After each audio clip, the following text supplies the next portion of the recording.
संत्र्याला योग्य भाव मिळत नाहीये, त्यामुळे संत्रा उत्पादक सध्या चिंतेत आहेत. बागेतील संत्रा तोडून तो बाजारात आणण्याचा खर्चही उत्पादकांना परवडत नाहीये. एकीकडे सातत्यानं येणारं नैसर्गिक संकट, त्यासोबतच बांगलादेशनं संत्र्यावरील वाढवलेलं आयात शुल्क यामुळे उत्पादक त्रस्त झालाय.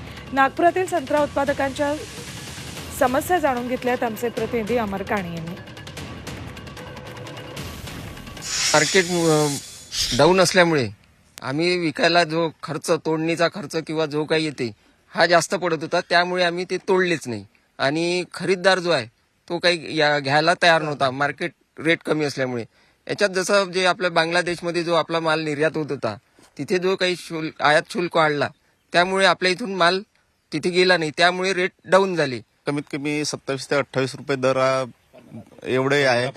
15,000 रुपये टनापासून ते 28,000 रुपये टनापर्यंत आम्हाला अपेक्षित भाव कमीत कमी 40,000 ते 42,000. अमृत नोनी आर्थो प्लस, ये एक प्रूवन फॉर्मूला है. इसमें मौजूद नोनी फल के गुण और आयुर्वेदिक जड़ी बूटियां शरीर को जरूरी पोषक तत्व देने के साथ साथ हड्डियों और जोड़ों के घिसने, उनमें होने वाले सूजन और दर्द को रोकने में मदद करता है. दर्द मुक्त जीवन के लिए अमृत नोनी ऑर्थो प्लस. 40,000 45,000 रुपये असे व्हायला पाहिजे. गारपीट आले आहे आणि रोगराई पण आहे आणि ह्या संत्र्याला आणि मोसंबीला भाव कमी असल्यामुळे शेतकऱ्यांनी मार्केटपर्यंत तो संत्रा नेला नाही. आणि बांगलादेशाचे काही समस्या असल्यामुळे बांगलादेशांनी निर्यात केली नाही आपल्या भारत देशातून, तर त्याच्यामुळे संत्र्याचे आणि मोसंबीचे भाव एकदम उतरले गेले. खरं तर नागपूरची ओळख संपूर्ण जगामध्ये संत्रा नगरी म्हणून वेगळी ओळख आहे. नागपूरचे संत्र्यांची चव चाखण्याकरता संपूर्ण जगातनं मागणी असते, पण कुठेतरी सरकारचे धोरणं त्याकरता पोषक असली पाहिजे.